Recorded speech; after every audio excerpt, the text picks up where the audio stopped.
All All right, right. well, we're live. You go ahead, Bobby. All right. Well, welcome everyone once again to a wonderful evening with the Becker family crew. Tonight, week 77. So week 77, it's the collage of Canada. So we have a showcasing of the three beautiful wines exclusively produced from the grapes of Canada Family Vineyards, which we are so grateful from the bottom of our hearts here at Becker Vineyard family with the Canada family for what fruit that they produce for us. So I'd love to, the three wines that we're showcasing tonight. We have the 2017 Canada Family Chardonnay Reserve, the 2017 Canada Family Cabernet Sauvignon Reserve, and the 2015 Cabernet Sauvignon Reserve from the Canada Family Vineyard. So tonight, I'd love to introduce the panel of hosts. So we have Dr. Richard Becker, our owner here, live and living color. We've got Kaylin Hall, wonderful hostess and the doer of all things, right? And then myself, Bobby Totten, the wine club director, and we're just so glad to be invited into y'all's homes once again to enjoy some great wines with you guys and some great stories. So love to hand it over to you, Dr. Becker, for a few words and this wonderful times that we're having. And just remember, always we're doing this because of we're now 77 weeks of this terrible infection on the planet and in our country. Last week, Texas was the number one source of new cases, almost 45,000. The second state was about 25,000. We're just making we're having terrible problems with the fourth wave, and just again encouraging everyone to get vaccinated, get your children vaccinated. That's about to happen. You know, get all your doses, get the booster when that becomes appropriate. Let's send this virus back to hell where it came from, and go forward. But it's an honor for me to be here with this team and to celebrate these wonderful grapes grown by the Canada family, 2, maybe even 3 generations, wonderful people, and wonderful wine. What can I say? Well, I'm going to say a lot about it. Yeah. So I'm going to try. Yeah. Joe is in his soccer practice. He's in the 9-year-old soccer league. No, Nathan is the goalie on the city soccer team. So they're there, and as soon as that's over, he'll be here. But anyway, and again, reaching out to all the people who are fighting this pandemic at every level, every site, schools, churches, hospitals, you name it, soccer fields, trying to get ourselves all well. Anyway, so we're going to have a few minutes to celebrate some great wine made by our terrific winemaking crew of John and Rachel, and they're actually making wine right now, so that's why they're not here. So the conversation will be a little more focused, and probably not quite as interesting. So anyway, thank you. Welcome. No, sir. I mean, any time to share memories with you and the history, what y'all have built this. It's very interesting, and so we're glad and honored to be a part of this with you, sir. Thank you. So if y'all have your glasses ready, we got the first wine, the 2017 Canada Family Chardonnay. So Kaylin, oh, got you on mute. Yeah. Sorry about that. Technical difficulties. I tried to get the Facebook video open in the background. I forgot to unmute myself because sometimes they have some feedback between the two of them. Right. Anyhow, this Chardonnay is really beautiful. I remember when the 2015 Canada Family Chard was released. That was the first, I think, single designated vineyard chard from the Canada family that we had produced and released. And we ran through that. That was a wild hit. Same with the 16 and now with the 17. And it's interesting to see how the aromatics and the flavor profiles can change so drastically from year to year. On this one, I think because 2017 was the beautiful grape growing year that we all know it to be, This carries a lot more almost tropical fruit. I'm getting like some nuttiness as well, maybe some baked bread or brioche, something along those lines. But lots of almost pineapple, maybe passion fruit, a little bit of stone fruit as well, like pear. And on the palate, still some tropical fruit, but I do have maybe just a hint of lemon, Meyer lemon, something along those lines. And it's just so delightful. I'm happy that we've got it in the lineup today. Oh, me too. Me too. Dr. Becker, what you think? Well, first I want to mention one again. The history of Chardonnay is interesting. The DNA analysis done by Jancis Robinson and others shows that it's a cross between Pinot Noir and a native grape, Gouvet Blanc, in France. It's named because we're for the little village where it was first discovered, which is Cardonicum, which was a Roman village in Macon in Burgundy. And Cardonicum means the area of wild thistle and artichoke. And maybe there's a little bit of that in this wine. And I love the wines from the Macon. As much as I love Chablis and I love the other great Burgundies, I love the Maconnais Chardonnays. You know, I think the great bargain in wine is the village wine of Macon, the so-called Macon Village. It's just wonderful. Never gives up. And there's a lot of this character in this wine. This is very French, made in French oak, and I think you can smell that from the Allier forest, which is the first choice of oak for the winemakers in Burgundy. I know that to be true. And also, this was about 15 months or 16 months in barrel, and it certainly had 100% malolactic fermentation. So it's got that nuttiness, that character of the secondary fermentation, and with the fruit from Plains, Texas, still there, which I think is just fabulous. So yeah, my gosh, and this wine would love to be with all kinds of great French foods where white wine turns up. It's beautiful. Yeah. So I'm 100% on board with you on that one.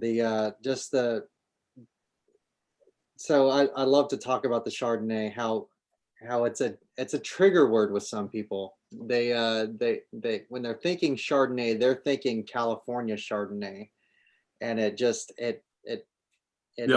them into the mindset of like oak and butter and like chewing on a stick of butter. And we good. we end up, I tell them, you know what, Dr. Becker here and Becker Vineyards, we want to showcase the fruit.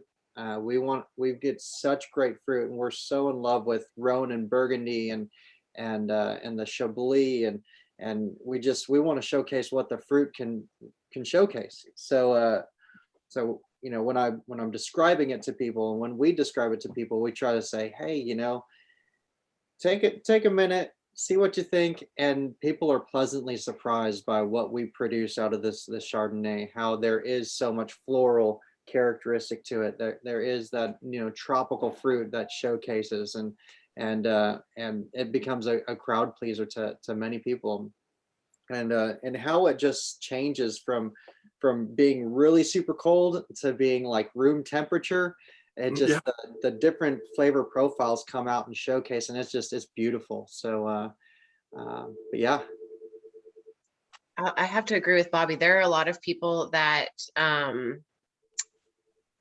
hear Chardonnay and they want to shut it down immediately from some experience that they've had previously in their lives.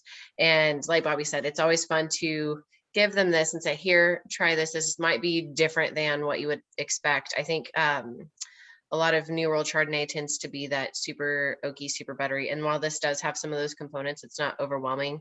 The fruit that we get from Brenda and Dwayne and Daniel. And like even this weekend, I had somebody come through and they're like, well, we drink white wines. We don't really like Chardonnay. I was like, can I ask you why? Can we talk about this? Can we work through this?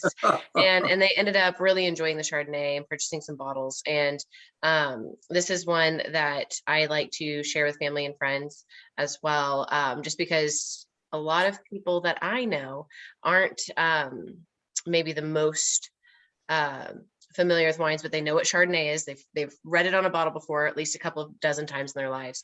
And so this is something I like to show them, that Chardonnay can be very versatile. It can be very different from the ones that you'll typically see in your local wine retailer. So this is one of my favorite go-tos to ship out to family members. You know, this has it has green plum. It's got Meyer lemon that you were describing, and also kind of a nuttiness. It's just wonderful. You know, generally speaking, when we think about Chardonnay, we think about if it's a cool climate, then you'll get you know, more acid, more crispness, and if it's a warm climate, more tropical fruit and so forth. And it's hard to know what Plains is. I mean, it depends on the year. I mean, it could be a cool climate, it could be a hot climate. It's just it's amazing. That's true. 17 was just beautiful. You know, for all grapes grown in that part of Texas. As we always express how 17 was the vintage year for Texas, and you know that Harvey did some horrible things for our Houston friends, but amazing things for the grape growing experience. I just tasted the 21 Chardonnay from Canada, which is now in barrel and is dry, and is now beginning malolactic fermentation. And the young plants that were harvested at about 22 bricks have a lot of acid, a lot of crispness, and I know John has had some thought about making a Blanc de Blanc champagne from that. And the more established Chardonnay, which I guess is 10 or so years old, is just absolutely wonderful. Came in at about 24 bricks, and it is just beautiful, beautiful fruit. It's going to be fun to watch that come along. So you were saying potentially producing a sparkling? Yeah. I would be very interested in that. That is right up my alley. I support the endeavor if you were looking for support on that. If you were looking for some days, yeah. I'm here with I told it. John the same thing. Let's think about it. So, but it tastes right now in barrel like it would be a good candidate for champagne. Lots of acid, which is what you need to make champagne stand up, and wonderful fruit. So maybe that'll happen. Let's plant that seed here and tell John we want to taste the champagne in a couple of years. And it'll be fun to come and turn the bottles and make it behave like champagne. So I think we've got a surprise guest. Nicole is joining us. I'm gonna. Wonderful. I know. Yay, Nitchie, come on. I don't know if she can hear you yet. She's still connecting, but hopefully. I was going to tell y'all, excuse me. I got a text from Nicole, and I was sending her the link. So, hey, perfect. Yes, she's in. I didn't know if she'd be able to make it, but yay! Yes, wonderful. There we go. She Finally connected. Welcome.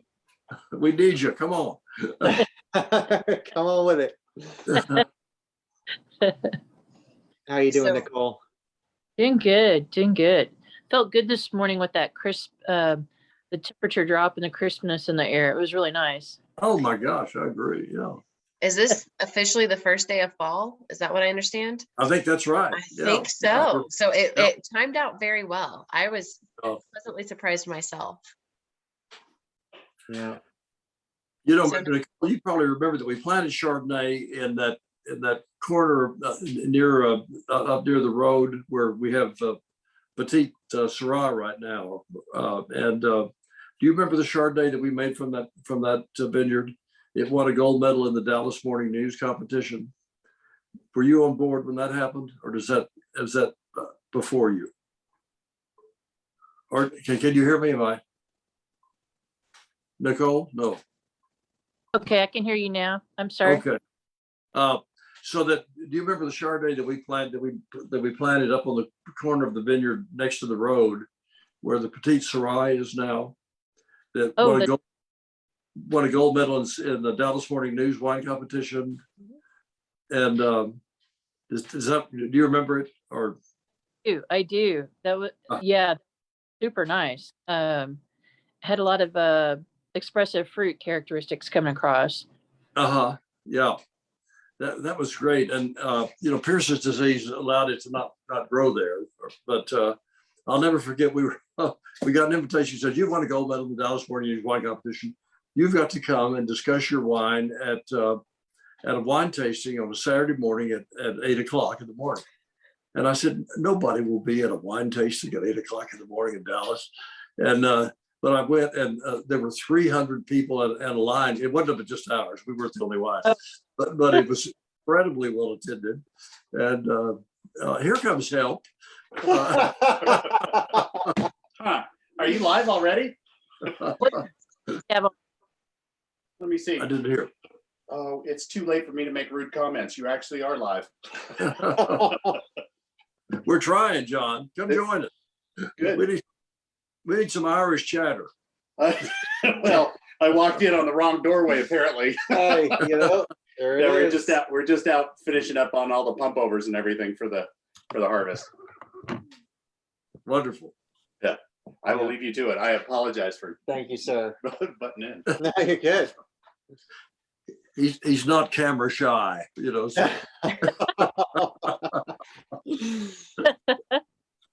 That's awesome.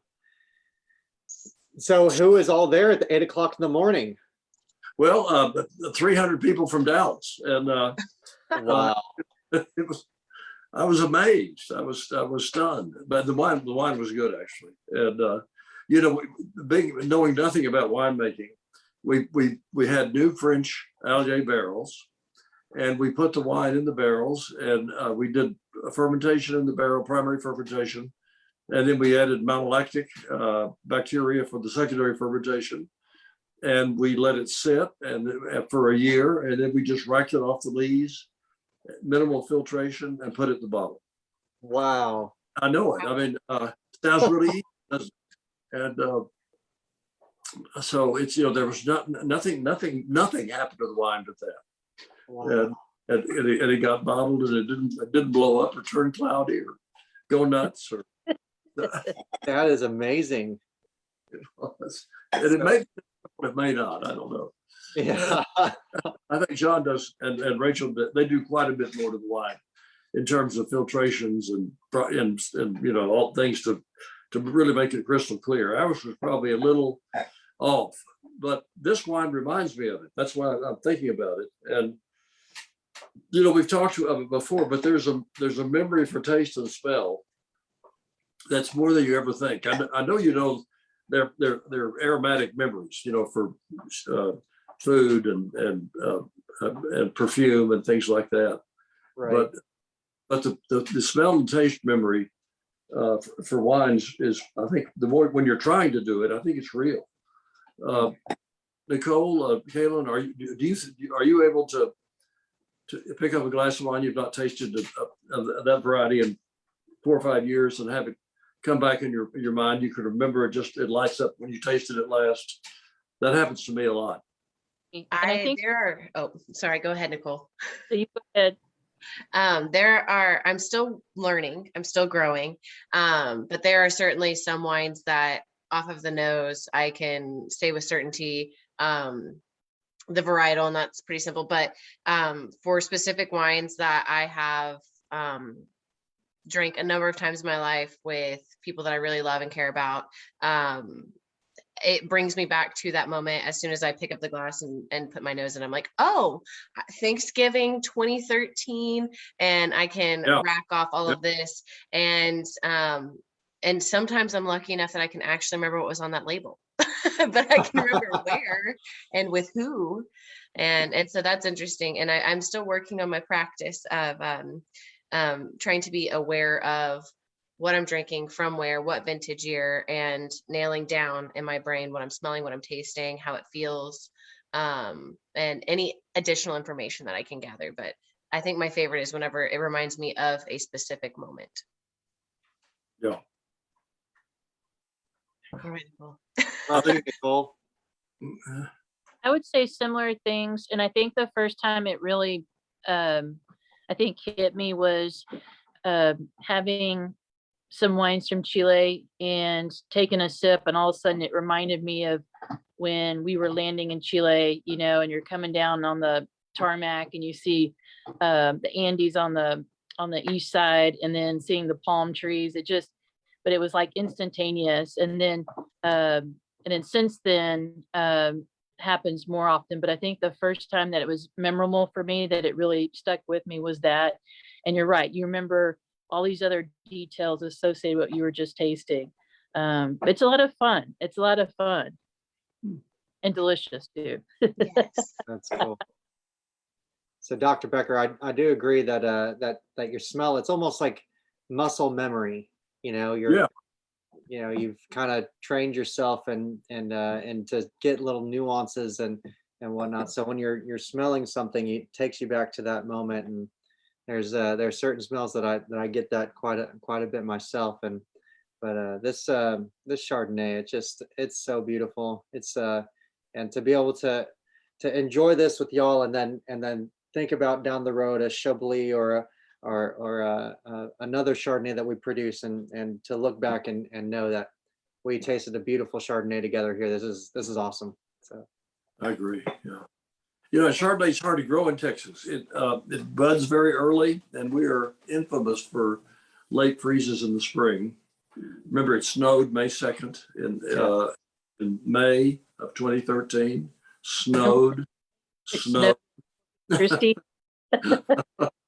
That's called a late freeze. yeah.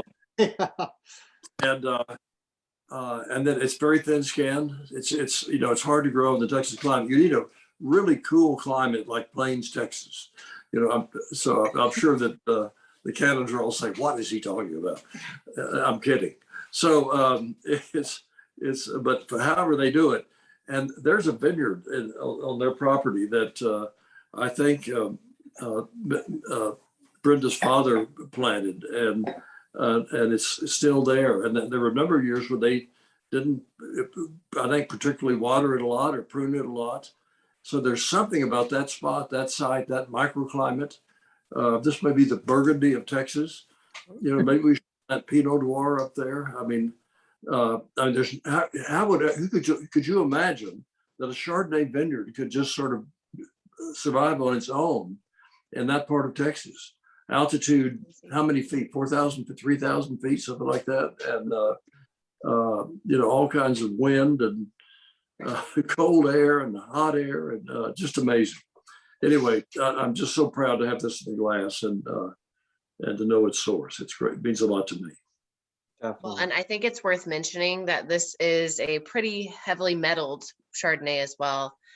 So at the 2021 San Francisco Chronicle competition, it did receive a gold medal.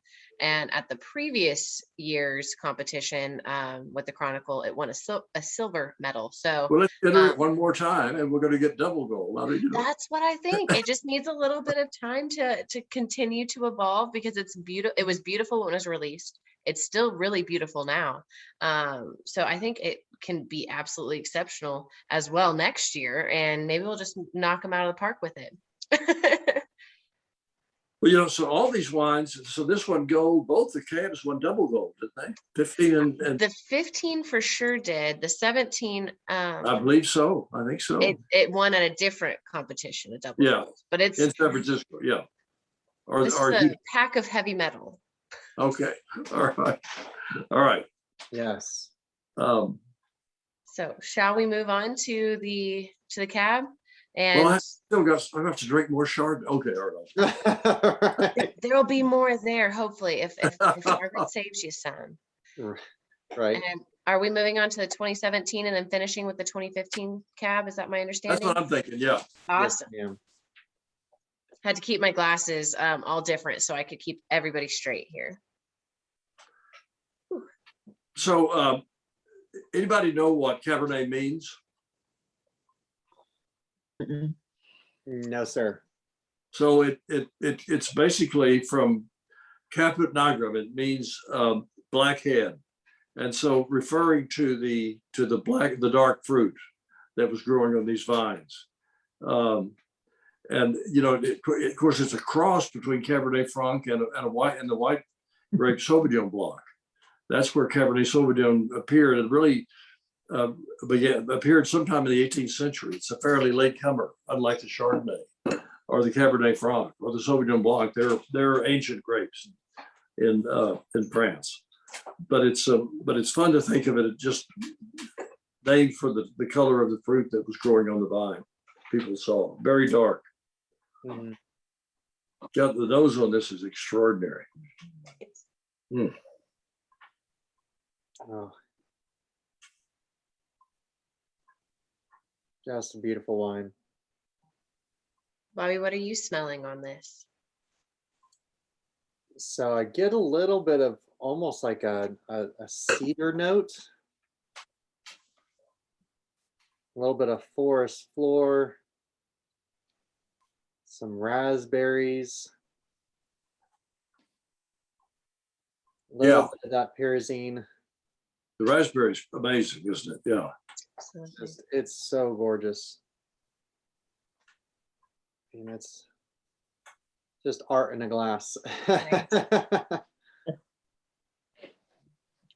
How about you, Nicole? I think I pick up a lot of, I do agree with the raspberries, and it seems like Texas Cabernet Sauvignons have a lot of raspberry notes. Some years, maybe more dried, or there's more like juicy fruit. But I would definitely say raspberries. It's got some fun coffee notes to this. There's also kind of that humus, kind of plowed earth, fresh earth, kind of in the aromatics. And then also tasting it, I pick up a lot of baking spice, and then also some chocolate notes, like some dark chocolate. Absolutely. What about you, Kaylin? What you think? It's fantastic. It's no secret that I am a big fan of this cab. For me right now, though, I think I do get some of the pyrazine that is perceived as the pepper and green and all of these things, but it's starting to lean very heavy towards the chocolate coffee components that you can pick up on the pyrazine content. And it's just beautiful on the nose, on the palate. It's fantastic. And what I really enjoy is that while this is a relatively young cab, it's not overtly tannic to where it's not enjoyable. It's a cab that could absolutely stand up to a steak, but doesn't require it. And now that it's officially day one of fall, I feel like I need to sit out on the porch and hang out and enjoy a glass of it and look over my neighbors and just check everybody out, see what they're doing. That year. Whenever I taste this wine, there's a line floated by some wine people in Texas that you can't make Cabernet in Texas. You should have Rhone wines or Spanish wines or hot climate wines. And first of all, they don't know how hot it is in Bordeaux at many times. Many years hotter than San Antonio, than Fredericksburg or the High Plains. But and they haven't tasted this wine, and they don't have these winemakers, and so I tell them they should stick to Rhone varietals. But this is extraordinary wine, I think. This would not be unwelcome at any table in Bordeaux. I think people would be amazed by it. I had some friends who opened some bottles of famous 82 Aubryon and other 82 Bordeaux's, and we had some of this with it, and it was amazing how well it stood up. It was so good. I'm almost. It sounds like that can't be true, but you have to taste them side by side. Right. It's pretty exciting. Right. And I remember when we've had some French winemakers come out, and how they were curious to try Texas wines, but also lightly saying, now I'm from France, and I'm not going to like your wines. And it was just fun to see their expression where they were like, they're kind of rethinking, well, taste buds said elsewise. And so that was kind of fun to see that. Oh, Dr. Becker, tell if you'll share with them, when you asked that one French winemaker the secret to growing great grapes, share with him what he told you. I remember he was kind of dramatic in his description. You'll have to give me another clue. Nicole. Yeah. When he bent down, picked up some dirt. Oh gosh, yeah. Oh yes, yes. Yeah. So I think every French winemaker we ever had to the property, they love to go out in the vineyard. They like to look at the vines and see how they're doing. And they, without you could make a bet about how many minutes before they'll reach down and pick up a handful of the dirt and smell the dirt, smell the soil in the vineyard. And that's for them a clue about what kind of wine you can make. And I bet that's true. I mean, I've had my nose rubbed in the dirt when I played sports, but I can't. I'm not quite at the level where I can say, Cabernet Sauvignon. Just want to get the dirt out of my nose, but it's real. Yeah, I was actually working in our front flower bed before Chris made it so beautiful, and this was early on, and the winemaker Miriam Bernard from Pontet Canet, the wonderful ancient Bordeaux vineyard winery, she and a friend arrived, and they said, we have. I think our wine had been written up in an English publication. They said we landed in France, we rented a car, and we've driven here, and we want to taste your wine. And then she said, being French, I have to tell you, it's not going to be possible for me to like it because it's not possible to grow grapes at this latitude and make really good wine. I said, well, if you'd be willing to taste it. So after about 3 hours of tasting, they left with 2 cases of wine, and they loved our Cabernet Franc. That was their favorite. So she said, I'm bringing my parents back. And I haven't seen them, but that's the last thing I heard. But it was really exciting. Yeah. Well, I ran her uncle at the New York Wine Experience several years back, and he said, where are you from? And I said, I'm from Becker Vineyards, and I don't know if it was your daughter or your niece that came out. And he said, and I barely got my sentence finished. And he goes, oh no, she shared the wine with us. We know who you are. That's some great wine. And I just thought, how was that? Because there were several years had passed later, and he remembered that. I thought that was quite makes my day. Wonderful story. Wow. So do we know what John and Rachel did to this wine? I mean, how they blended it? Do we have notes about that? Or I have very little that I'm working with right now. So on this, it's going to be 95% cab from the Canada Family Vineyards with just a little skosh of Malbec from our vineyard. And this was fermented in stainless and also in oak. I'm assuming probably the oak fermentation was perhaps the malolactic. But it was aged for 22 months in French and American oak. I don't have the breakdown of how much of what or anything like that. I didn't get my update today. I think Rachel was busy checking on things that she was actively making at this moment. But it seems that they were able to hide this from me for a whole 22 months. a gentle summer that year. It was a mild summer, and I think everything had a relaxed time of getting ripe. It wasn't our typical intense, quick, but I think it had a slower ripening, gentle ripening period. Yeah, the summer of the hurricane in Houston, and the pushing it, hurricane going back and forth over Houston, and then pushing a high pressure out over West Texas that made for an extra 3 or 4 weeks of just perfect ripening, and here it is in the glass, boy. Oh, exactly. But Bobby, what do you smell? What do you taste? So yeah, I mean, definitely get the little bit of that bell pepper, but getting more into that chocolate, that espresso. I mean, the tannin structure is it's right there. I mean, it's got that grip, as Nicole has mentioned, and as you have mentioned. I mean, usually I tend to think that the Canada Family cab's a little lighter on the tannin structure, whereas Jet's got a little bit more oomph to it. But that body's kind of building up as it's aging. So I think this is aging beautifully. I think this has got another at least 5 to 10 good years on it. I mean, this is a beautiful wine, so I'd like to taste this in 30 years. I think it's wonderful. You know, there has been great Cabernet made in Texas, and Bobby Cox at Pheasant Ridge and his wife made, I think they made extraordinary Cabernet that this reminds me of. So when I taste this, I'm thinking about that Pheasant Ridge from 1980, 82, 83, maybe 78. So that's sort of when they were doing that. And it's very much down. I think this is the way great Cabernet from that part of the world, part of Texas tastes. And the raspberry is just amazing, isn't it, in this? Boy.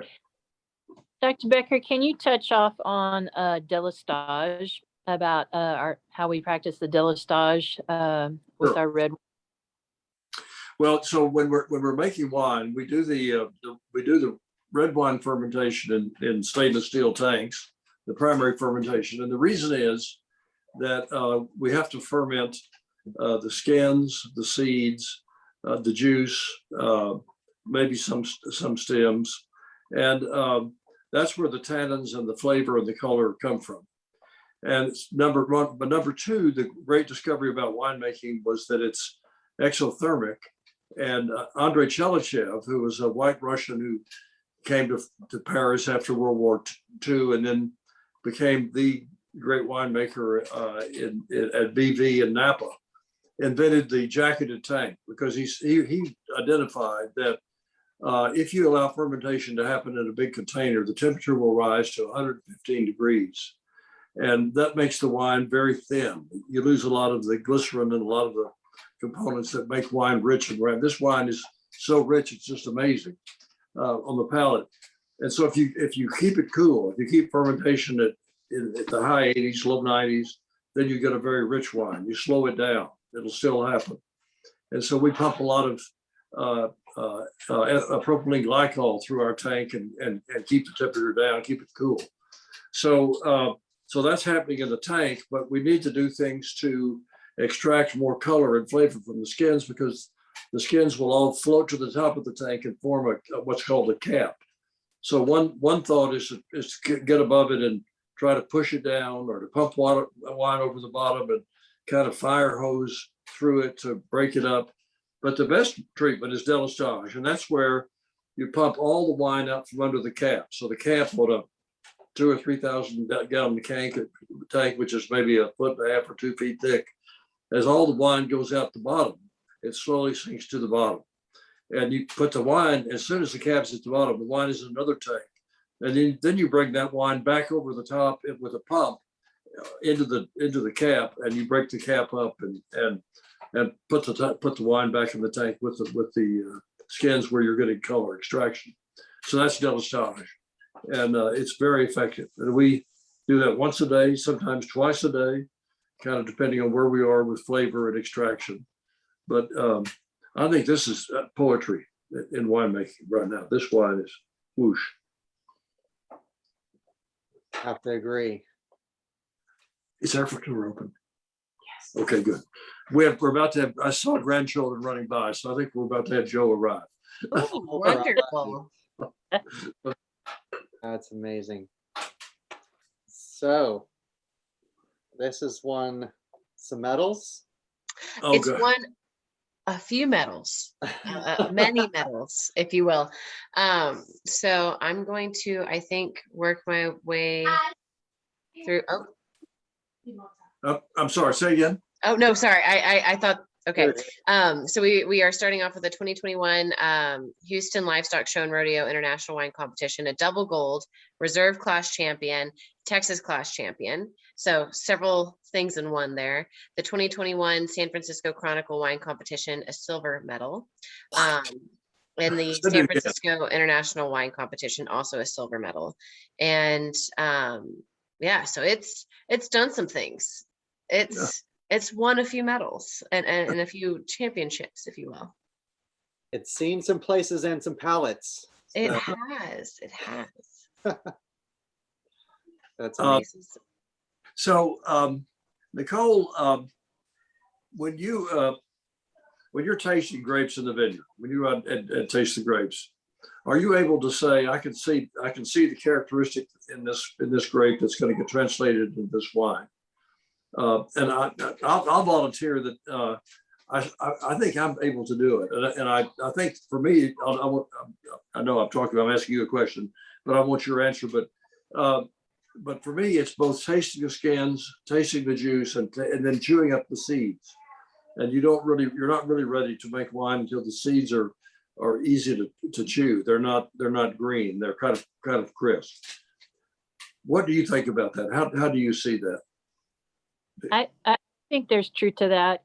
Because now, like if it's an older wine, I might not be able to pick up as much, but when it's younger, when it's a few years young, I do feel like what I tasted, picking it off, picking the berries off and eating it, I do feel like I'm really being able to taste it. I know later Cabernets tend to have more like a dried beef, or kind of like almost like a jerky, some of those kind of characteristics.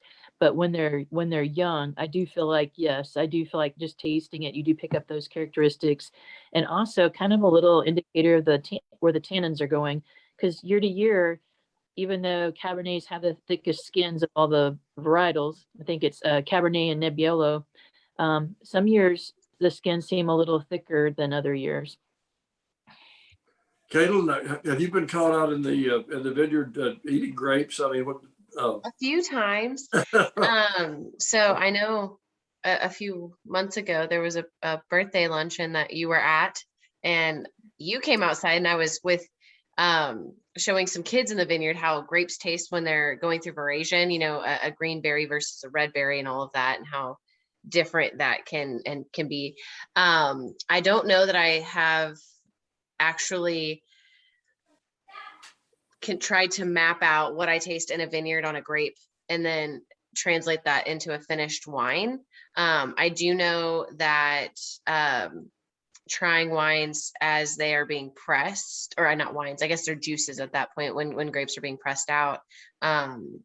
Being able to see the 2021 Chardonnay from the Canada Family Vineyards that you were speaking of, when it was being pressed, it for me, I picked up lots of almost like apple pie, baking spices and things of that nature. And then I too have tried the 2021 Chardonnay out of barrel now that it's dry, and I'm able to see some correlations there. And they might be different from when it's a full of sugar juice to what you are tasting as a dry product, but I can see where they line up as far as the spice notes I was picking up. I'm still working on it, still growing, still evolving. Here's a breath of fresh air, just in from the soccer practice. Cheers. Yes. Had a actually, I'll show you the big news is that many of you know that we had put Nathan and Nicholas and Nolan in a clinical trial for the coronavirus vaccine, and they're all going to be on the news somewhere on Friday morning. I don't know for sure where, but I'm very proud of them. But had a wonderful tennis practice with Nolan, and it's always good to be with everybody every Wednesday. So when Joe was a little boy, when he was in high school and from Little League on, we had a pitching mound in our front yard. Joe was a really good baseball pitcher,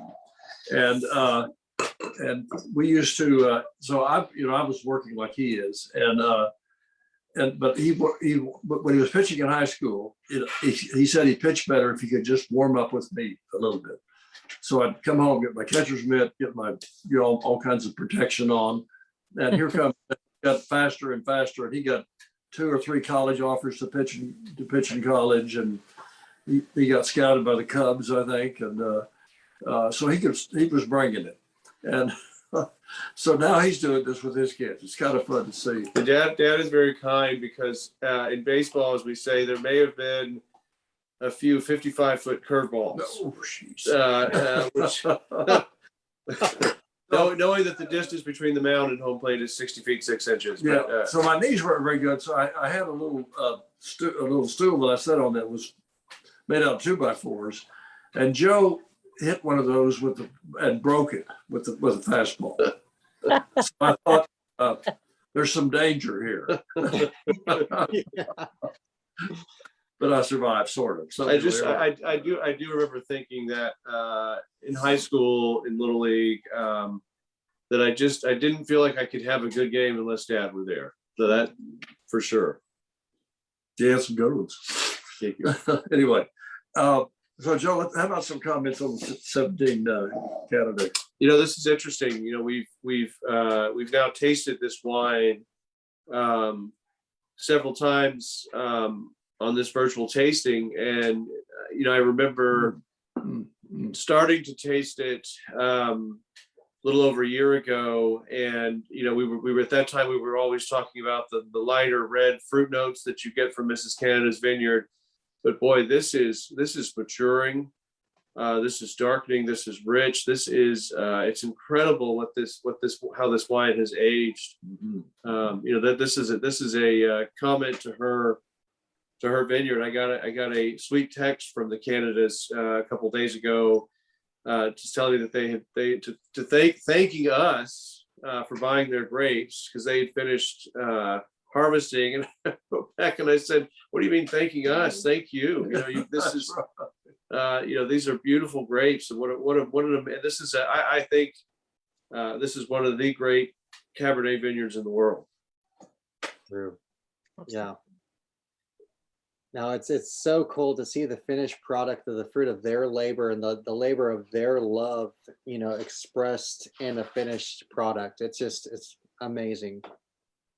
And I say, forget the grapes. Let's talk black-eyed peas. I mean, got black-eyed peas.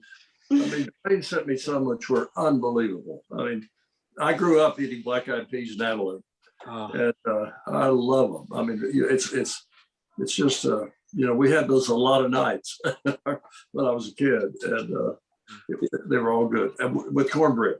Yes, that was the next thought. Anybody in West Texas?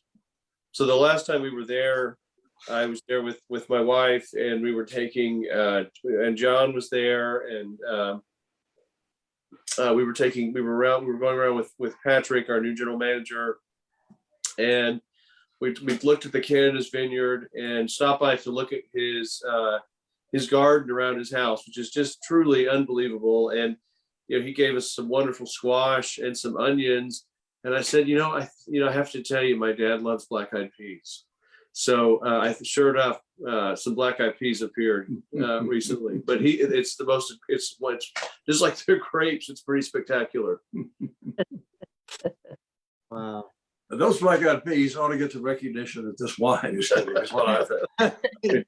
You have to be a black-eyed pea lover, and I am, I admit it. But What do you like to drink with black-eyed peas? The black-eyed peas, I think this could be the thing. Yeah. Good point. The Chardonnay. What was that, Nicole? They always talk about, you can eat black-eyed peas all year round, but on New Year's, it's considered good luck. So if you eat black-eyed peas on the first day of the year, for sure, you're supposed to have good luck the whole year. That's right. Yeah. So my brother, who now is an incredible cook, when he was younger, he was a little, I hate to say, he was a little bit of a picky eater. Whoosh. But every year, to my knowledge, he never ate a vegetable of any time until he was gone. Oh wow. but one thing you will notice about Will, speaking of Little League, is Will is very superstitious. You can talk about Will going through his special motions before he pitched a baseball because he was so superstitious, but he always had one. If he didn't like him, he would eat one black-eyed pea every year. I remember Mom giving that to him. That was an overdose, isn't it? Yeah, exactly. Well, should we go to 7 to 15? We Yes, should. sir. We should. Yes, sir. It's crazy how different they are, Worlds apart. right?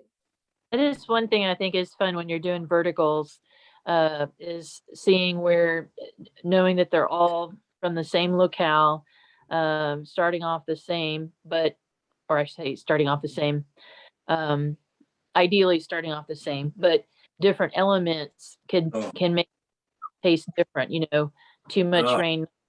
So it's always fun to compare.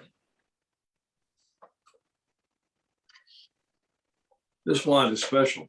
It Right. really is. Nicole, I would be curious to hear, and I apologize for putting you on the spot, but I'd love to, I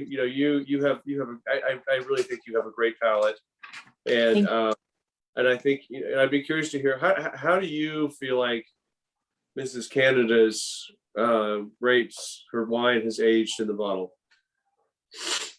I think I think they age wonderfully, and I just remember also different blending sessions with your parents, and someone saying, "Oh, I like this particular blend."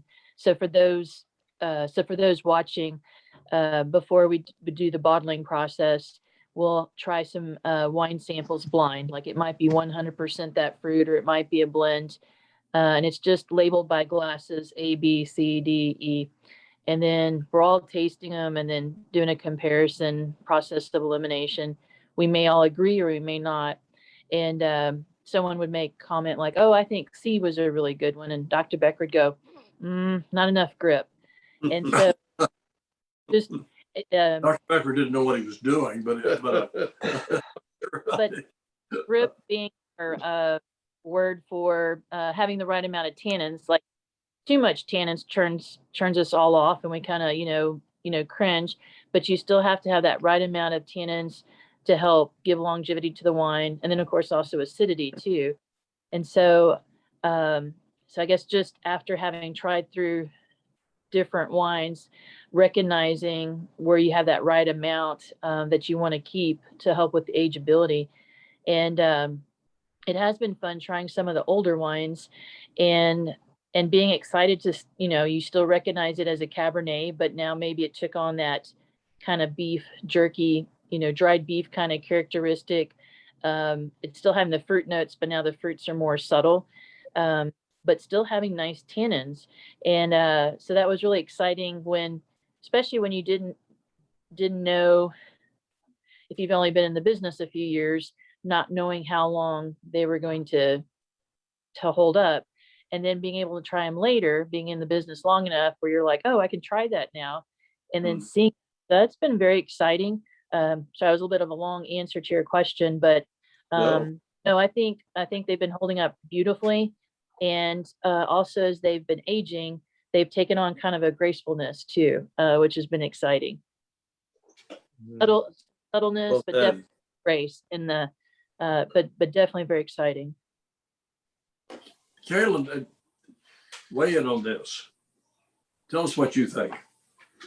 So, this is beautiful. It's much less tannic, it's got less grip, I think, than the 17. But it's picked up some really beautiful, almost, I want to say, floral components. The pepper is more subtle. I would say closer to like almost white pepper. I'm getting more earthy tones, more minerality. Still lots of cranberry, so it's still got a lot of bright fruit on it. Maybe hints of bright red cherry, and I'm perceiving a little bit of oak, but it's interesting to me how vastly different, how much more acidity I'm perceiving on this than I was perceiving on the 17. It's just completely different and still wonderful in every way. I do think I pick up some more toasty notes on this particular wine.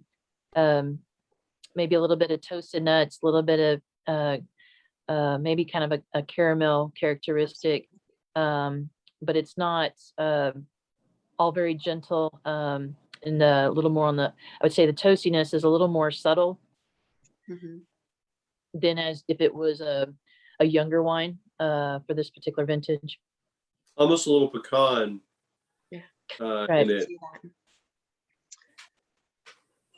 Bobby, what are your thoughts? Yeah, no, I was getting the pecan, a little bit of pine nut. I was getting kind of I a, could- into yeah. a toasted pine nut in there. I was just kind of popping, but yeah, the still the fruit is so expressive. I mean the cherries and I mean a little bit of cranberry notes to it, floral, almost like the lilacs and but it's just I think it's just it's a gorgeous wine. It's aging so well. Cocoa, coffee, tobacco. It's just it's all there. Just the layers. There's just a lot of layers to it, and it's just beautiful to enjoy, especially with you guys. So really appreciate that. So, what do you think, Joe? I agree, Bobby. I was just trying to remember what kind of year, 15 was. We'd had almost somewhat similar to 17. We'd had that very late freeze snow, and 13, 14 kind of recovery year, and then 15. It's I love the tannins on the finish of this wine, and I agree with you about your assessment, Bobby. I think that's pretty well spot on. I do too. Yeah. Wonderful.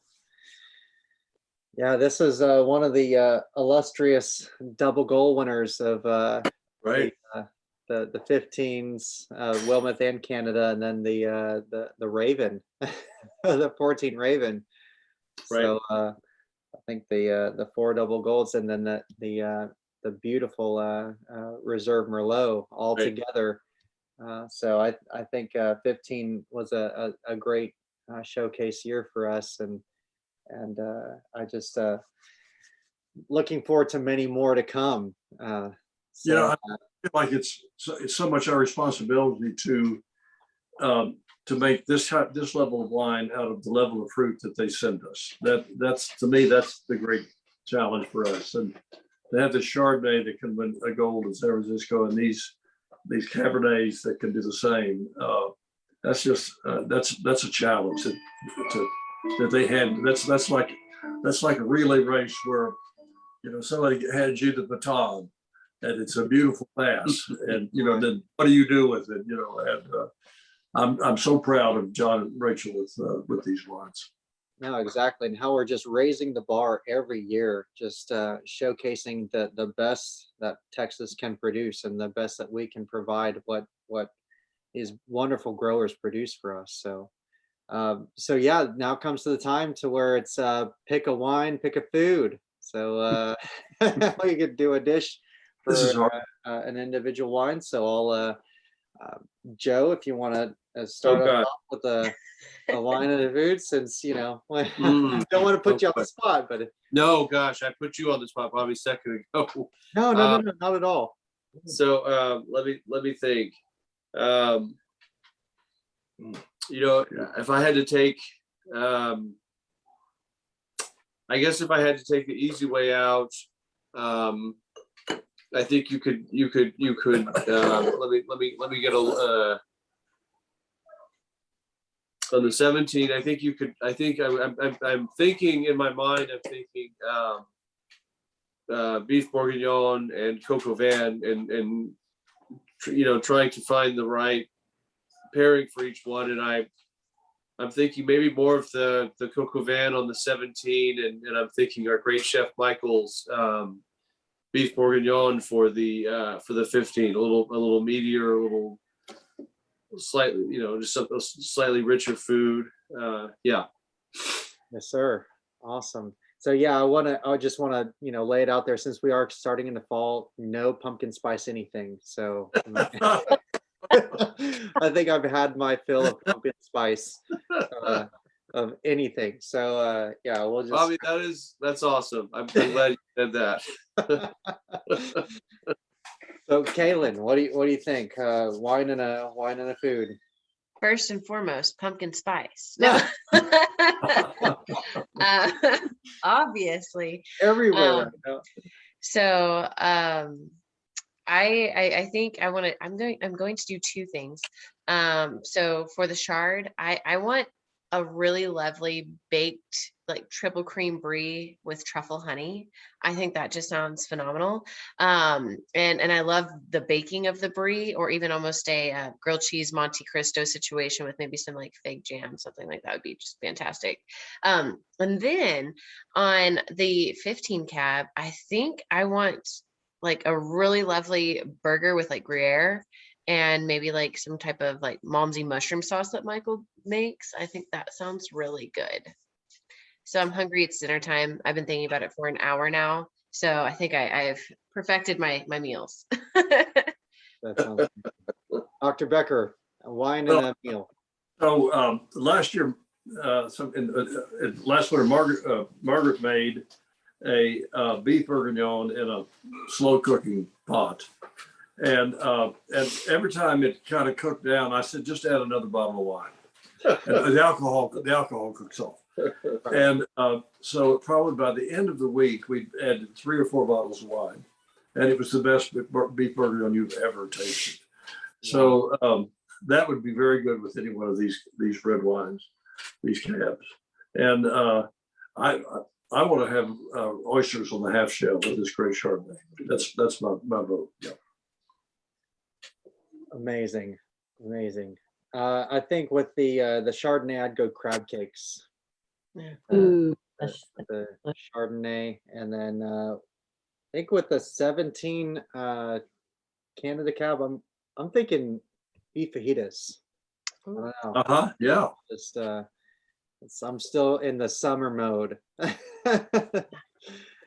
So wonderful. I guess I Nicole- just have to say, Bobby, I agree with you about pumpkin spice, but I have a friend named Aaron, who's a lawyer in Houston, who spent a few days helping us in harvest many years ago, and she does love pumpkin spice. So I do have to say, it's not totally bad, but I understand it, and she helped us early on. So I just have to say that. So the views of myself does not represent the views of the Becker family. That's right. So this is obviously a controversial topic, and I'm going to up the ante one more time on this. So I don't enjoy the pumpkin things year round, but when it is pumpkin season, aka first day of fall and onward, I discovered recently at the Fresh Pickens, just down the road from the winery, there is a local dairy that produces a pumpkin spice milk. Okay. And there was a massive discussion between Megan and I on what milks, because they have several different types, and obviously like milk that comes in a glass jar with the bottle deposit and the whole nine just feels way cooler than any milk that you can pick up in the grocery store. And the pumpkin spice was quite the hit, along with the cappuccino flavor. So just so you know, it's out there locally in Fredericksburg anyway, and worth trying. And Joe, you've got enough kids. Like I feel like between the 4 of you, y'all would take a shot of milk and be gone. So worth checking out. Worth just surveying. I'm on it. So next week, we're looking at the wonder of Wilmeth. I just sent it out. I apologize to everyone in Facebook land and our Facebook family that I sent out the email this morning.